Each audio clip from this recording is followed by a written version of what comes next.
तो आज मैं आपको बताने वाला हूँ किस तरह से आप अपने लैपटॉप की ये जो है वो Lenovo ThinkPad T420 मॉडल है और आप इसमें किस तरह से रैम जो है वो अपडेट कर सकते हैं। और मैं आपको बता दूं इसके अंदर रैम जो है वो 2 की या 4 की 2 स्लॉट होते हैं और आप लगा सकते हैं। तो मैं आपको दिखाता हूँ, एक स्लॉट तो यहाँ पे है ऊपर और दूसरा स्लॉट जो रैम आप लगाएंगे वो स्लॉट होगी आपकी यहाँ पे बैक साइड में। तो दो रैमें इसमें 2 स्लॉट होती हैं लेकिन एक ही जगह पे नहीं होती हैं। इन्होंने इस मॉडल के अंदर दो डिफरेंट प्लेस स्लॉट बनाई हैं, एक यहाँ पे और एक अंदर।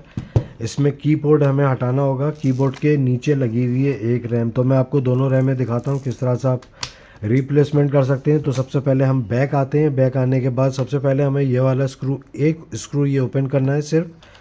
तो ये वाला हम स्क्रू जो है ओपन कर लेते हैं यहाँ से और ये कवर हम इस तरह से निकाल लेंगे। तो देखिए यहाँ पे एक रैम की स्लॉट तो ये है, यहाँ पे आप कार्ड लगा सकते हैं, इंटरनल जो एसएसडी कार्ड होता है वो आप यहाँ पे लगा सकते हैं। तो यहाँ पे आपको इस वजह से इन्होंने एक ही रैम की स्लॉट यहाँ पे दी है और दूसरी इन्होंने हार्ड ड्राइव की दे दी है, जो एसएसडी कार्ड आता है उसकी स्लॉट दे दी है यहाँ पे।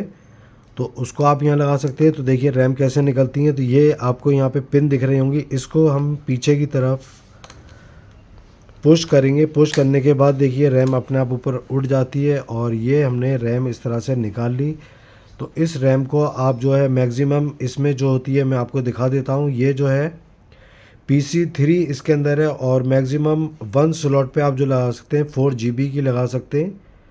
तो 4 GB की इसमें आप लगी हुई है। मैं आपको थोड़ा सा दिखाता हूँ जूम करके, अगर आपको दिख रहा हो।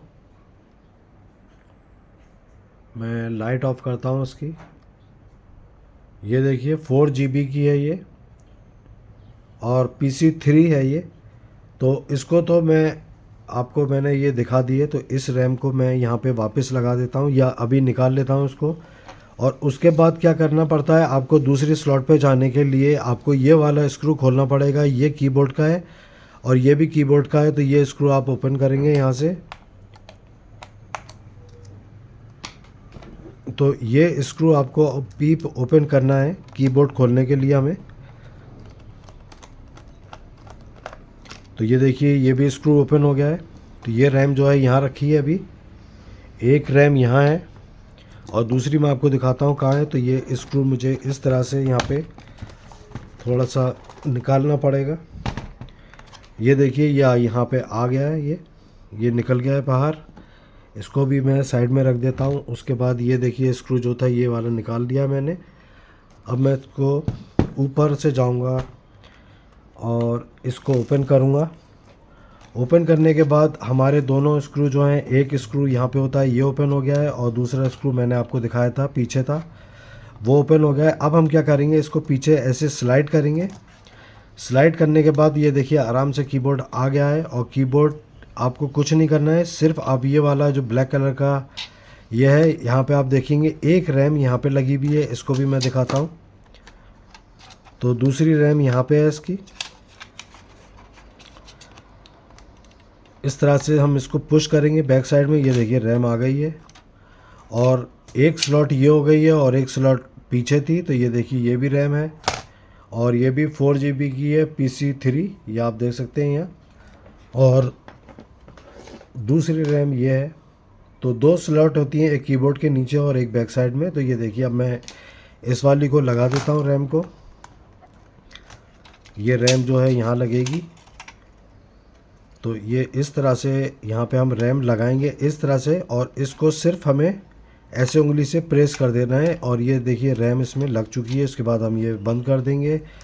उसके बाद ये कीबोर्ड आपका निकल गया होगा। इसको पीछे करके इस तरह से और इसको जैसे पीछे बैक साइड हम स्लाइड करेंगे, ये आगे है और ये हमने पीछे करा और इसको इस तरह से यहाँ पे ये देखिए और इसको हल्का सा पीछे करके फिर आगे कर देंगे। पहले पीछे करेंगे तो ये कीबोर्ड निकल जाएगा और इसको आगे करके और हथेली से ऐसे दबा के और इसे आगे करेंगे तो नहीं निकलेगा। अब हमें इसको क्लोज कर देना है। अब जो सेकंड हमारी रैम है वो वाली यहाँ पे लगेगी। इसको भी हम इस तरह से लगाएंगे और ये देखिए इस तरह से इसको रैम को लगा के और अपने थंब से इसको प्रेस कर देंगे नीचे। ये रैम भी लग गई है। तो ये रैम लगने के बाद हमें ये वाला जो स्क्रू था वो हम स्क्रू यहाँ पे लगा देंगे। ये स्क्रू कीबोर्ड का है।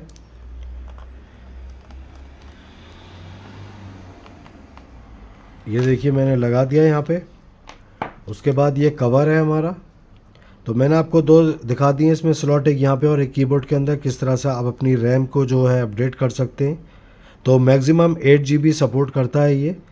तो 4 की आप दो लगा सकते हैं या 8 GB की एक लगा सकते हैं, लेकिन 4 की दो लगा दें तो बेटर है। तो आप 8 GB की दो लगाएंगे तो ये लैपटॉप आपका सपोर्ट नहीं करेगा रैम को। तो सिर्फ ये 4 GB एक स्लॉट पे करता है। मैक्सिमम जो इसकी स्लॉट की है वो 4 GB रैम है। तो 4 GB आप 8 GB अपना इस लैपटॉप को अपडेट कर सकते हैं। तो ये मैंने आपको इस वीडियो में दिखा दिया है किस तरह से रैम रिप्लेसमेंट होती है। तो आपको अगर मेरी वीडियो अच्छी लगी है तो आप मेरे चैनल को सब्सक्राइब करिएगा। और इसकी मैंने और वीडियो में दिखाया है किस तरह से ये जैक जो है चेंज करा है, तो वो भी आप देख लीजिएगा वीडियो अगर आपको देखना हो।